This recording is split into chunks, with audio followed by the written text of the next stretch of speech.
আমি পূর্ব বর্ধমান জেলার মানুষ খেপিমা বলছি।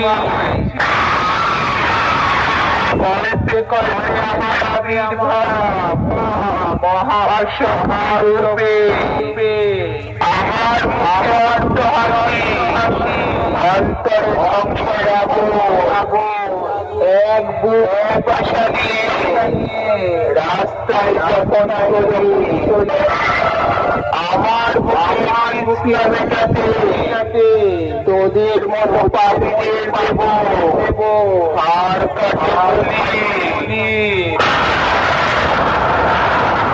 আমার নাম তো সবাই শুনেছে রাম কথা জানিস না এবারে চিনতে পারলি তো আমি সেই পাগল।